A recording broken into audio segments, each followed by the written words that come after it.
Hi friends, வணக்கம் and welcome to my channel go with Yamini's kitchen. எல்லோரும் எப்படி இருக்கீங்க? ரொம்ப நாள் கழித்து நான் வீடியோ அப்லோட் பண்ணியிருக்கேன். இவ்வளோ நாள் பொறுமையாக வெயிட் பண்ண உங்கள் எல்லாருக்கும் ரொம்ப ரொம்ப தேங்க்ஸ். ஓகே ஃப்ரெண்ட்ஸ், இன்றைக்கி நான் உங்களுக்கு இந்த சீசனில் ரொம்பவுமே ஈஸியாக கிடைக்கக்கூடிய மொச்சப்பயிறு கிரேவி தான் செஞ்சு காமிக்க போகிறேன்.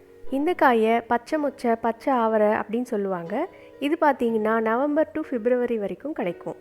ஓகே ஃப்ரெண்ட்ஸ், முதல்ல நான் மொச்சக்காயெல்லாம் உரித்து எடுத்துக்கிறேன். அப்புறம் அந்த பயிரிலேருந்து கிரேவி எப்படி செய்கிறதுன்னு பார்க்கலாம். இந்த காய்க்கு ஆந்திராவில் ரொம்ப இம்பார்ட்டன்ஸ் கொடுப்பாங்க. அதுவும் பர்டிகுலராக பொங்கல் அன்றைக்கி பார்த்தீங்கன்னா இந்த பயிரை ஊற வச்சு அதுக்குள்ளே இருந்த பருப்பு எடுப்பாங்க. பிதுக்கம் பருப்பு அப்படின்னு சொல்லுவோம். அந்த பயிரை யூஸ் பண்ணி குழம்பு, பாயசம், வடை எல்லாமே செய்வோம். அந்த ப்ரிப்ரேஷன்ஸ் எல்லாம் நான் என்னோடய அப்கமிங் வீடியோஸில் போடுறேன்.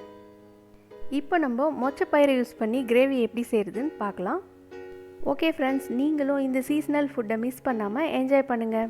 அப்புறம் என்னோடய சேனலை மறக்காமல் சப்ஸ்கிரைப் பண்ணி பெல் பட்டனும் ப்ரெஸ் பண்ணிக்கோங்க.